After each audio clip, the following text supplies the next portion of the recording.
Children, in the previous class, we have seen about the different parts of the plant and the plant sources and also the animal sources that we eat, isn't it?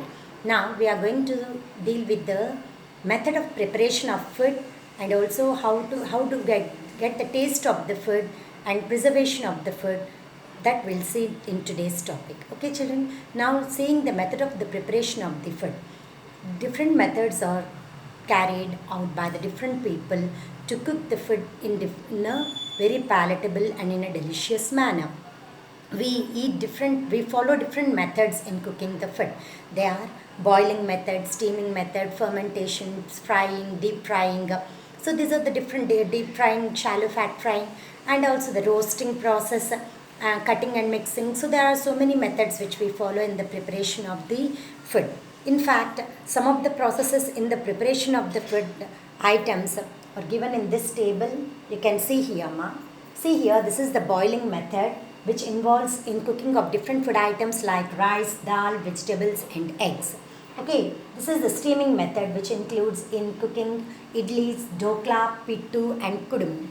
Here, this is the fermentation process in which this process is also followed in the preparation of idli, where it is followed by steaming process. So before the batter is being fermented, then it is cooked by the steaming process for idli. And for dosa also, it is the batter is being fermented a day before, and then it is cooked to get the soft dosas and idlis too. So bread is also fermented to get the soft one. So next one is a roasting process in which the method of cooking is roasting chicken, mutton, groundnuts. These are roasted. So this is the process of cooking method in which the items are being roasted to make it delicious. Next, the process is cutting and mixing process. Here, the food items like salads are prepared by cutting them into different manners, and also sometimes we use the carving method also, where the vegetables and fruits are carved in different designs to get the beautiful pictures or the objects to make it attractive, the food attractive, that is salads and the fruit mix. And sometimes the pickles also, they are cut like mango pickle. The mangoes are being cut and they are mixed with the oil, salt and chili powder, in which the cutting and mixing process is being followed here. Next, grating and mixing. Coconut, beetroot, carrot, there's radish. They are also grated and also used as a food item in some of the food items. And next, chopping and mixing, like this method is followed for raita that we use for the biryani and so on. And the carrot, beetroot and kira also, they are chopped finely, and also onions, they are chopped finely to add delicious flavor and attraction to a item that is being prepared like dosa and all. We chop the onions and we use as a decorative over it, and also it adds the taste to the product. So the different methods are being followed in cooking the different food items to get the taste and to enhance the attractiveness of the individual who eat it. Okay, so this is about the method of preparing the food items. The taste of the food. Normally, you know that the taste of the food depends upon the ingredients that we add to that food item, and also the method of preparation. So both the ingredients and the method of preparation involves in enhancing the taste of the food item, and the cultural food habits also play a major role in the taste of the food item. It differs from one place to another place. Now we'll see about the preparation of upma that is already given to you. By that, you can also write your own food item that you like and how it is being prepared. If you see the preparation of upma, in order to prepare an upma, you need various items like suji rava, water, onions, green chilies, ginger, carrot, and also different vegetables also you can add to prepare it. Okay, and the process is to what do you do, the chop the clean the vegetables and chop it, and place a pan over the stove, light the stove, and you add oil and seasoning items, add these vegetables along with the green chilies, ginger and all, and pour water in it, and the water is boiled.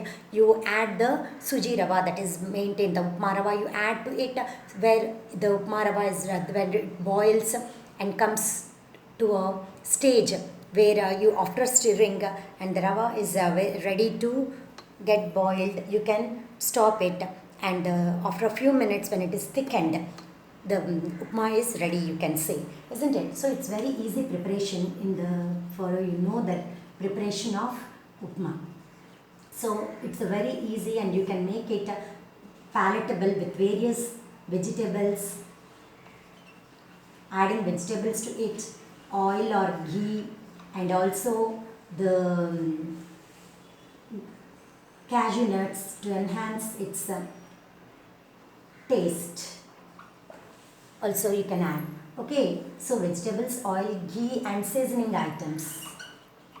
These are the ingredients that are required to prepare the upma. Okay, along with salt in the required proportionate manner. So this is about the preparation of upma I have said now, and you can write easily.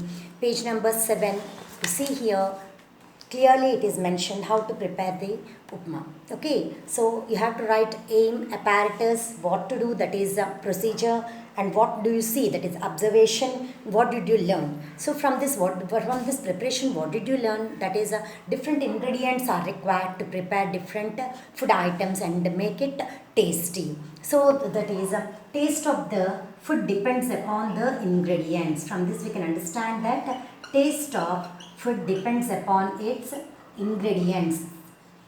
That is, what do we use in the preparation of that particular food item. Next, method of preparation. How do you prepare it? Is it by boiling method or steaming method or fermentation method? Whatever it is, method of preparation.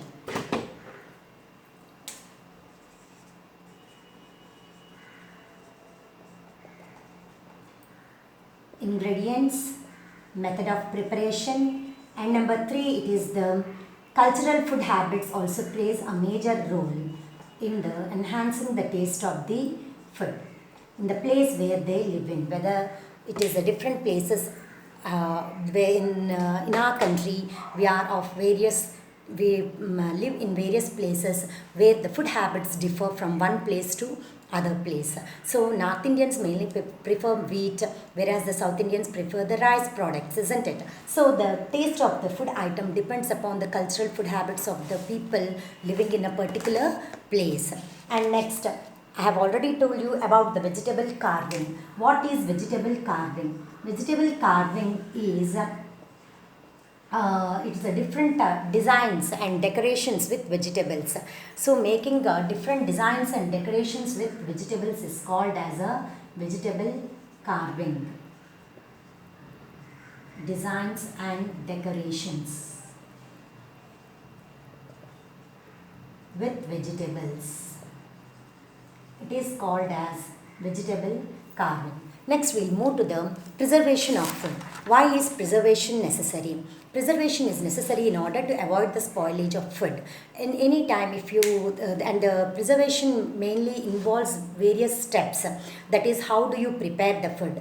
The moisture content in the food also helps to spoil the food very fast. So we have to know how to preserve the food and store the food. Storage of food for a longer period needs the preservation techniques. The different techniques are used to preserve the different food items. What are they? What happens if you do not preserve the food properly? If you do not preserve the food properly, the food becomes poisoned. So this poisoned food, when we take it, it affects our health and damages our health. So we may suffer from various problems like diarrhea, vomiting sensations, and also the it leads to abdominal pain. You say that you are suffering from the stomach pain, isn't it often? So that is due to the eating the spoiled food at times. So it often, sometimes it may also lead to the death of an individual by eating the poisoned food. So preservation of the food plays a major role in storage of food for a longer period. What are the different methods in preserving the food? We'll see now. Okay, children?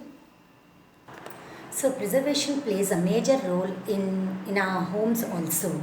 So that preservation, the food that is being spoiled pollutes the environment, which affects our health in fact. So in our homes also, generally we preserve the food items in order to maintain the wastage, so in order not to waste the food and to use the food at times when in need. Okay, so this is the different types of preservative methods that we follow. Adding salt, chili powder and oil, that is the pickling process where we generally use for mangoes, amla, tamarind, tomatoes, etc. So this is a type of preservation of the food items. So adding only salt and turmeric. Certain foods are preserved by adding salt and turmeric like mangoes, tamarind, fish, meat, etc. And adding sugar syrup and honey. Certain fruit juices are prepared by adding sugar syrup, and sweets also prepared which can be kept preserved for a period of time.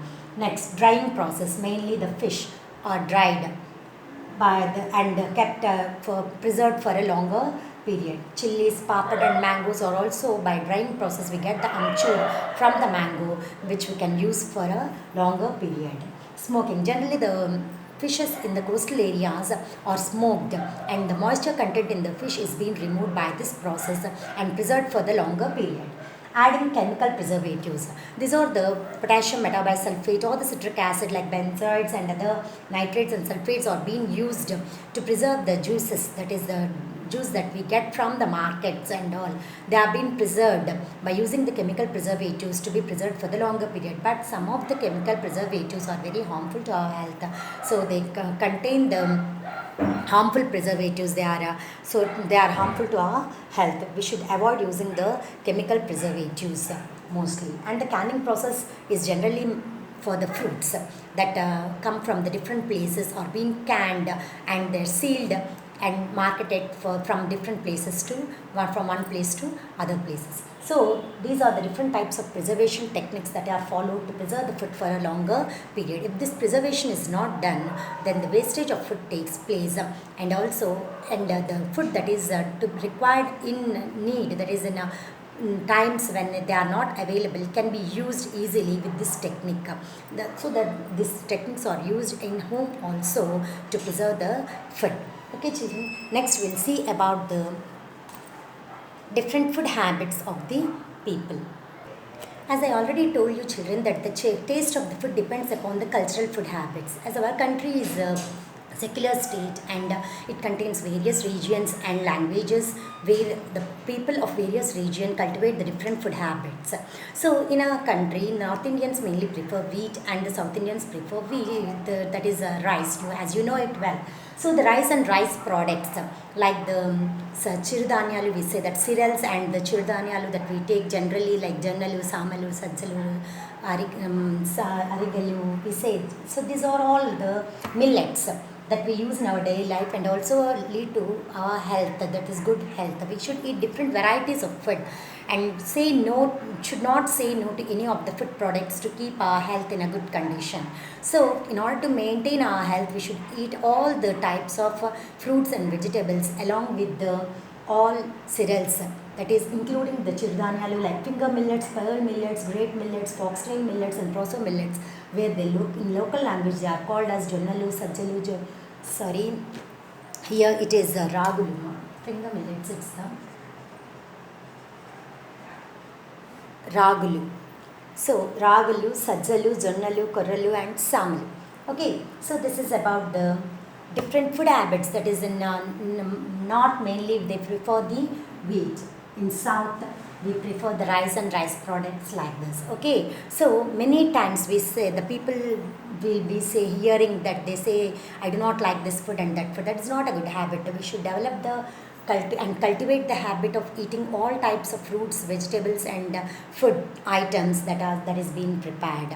And most of the people also waste the food. At times we see in the hotels, not only in the hotels, in home houses also, wasting the food. Wasting the food is wasting our own precious resource. So avoid wasting the food. Eat to live but not live to eat. Food waste is not a good taste.